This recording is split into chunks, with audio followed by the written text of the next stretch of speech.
Good day everyone, welcome to my channel. So in this video we will discuss on how to declare and write a switch statement in C programming language. Before we start, I would like to say thank you so much to all my viewers, silent viewers and supporters in my channel. Thank you for watching my videos.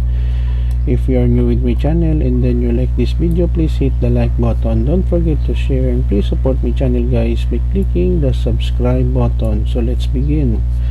I will put a link in the video description where you can download the complete source code of our tutorial video for today for free in my two websites.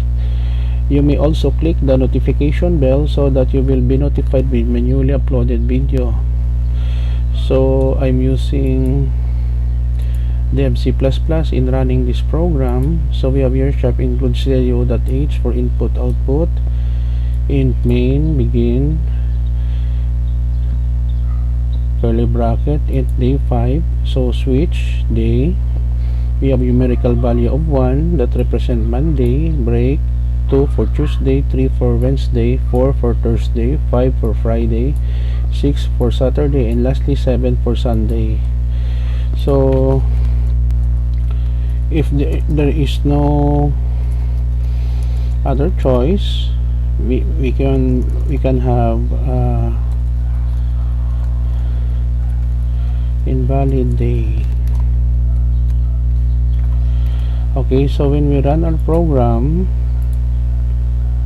so we have here Friday because it represents the value of 5. So how about, so we close here the switch statement and then the body of our program. How about we have 8? So as we all know, the background of 8, the number of 8 does not belong in the group here. So when we run, it will have an invalid day output.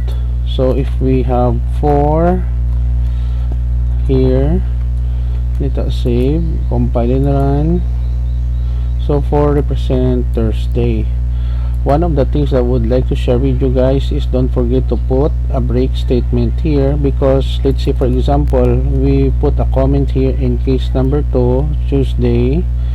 So let's say put 2, not only it will display the Tuesday day here, but also the Wednesday and the third will be also display, as compile and run. So as you can see, we have Tuesday and Wednesday. So to avoid that problem to happen, we always put a break statement here.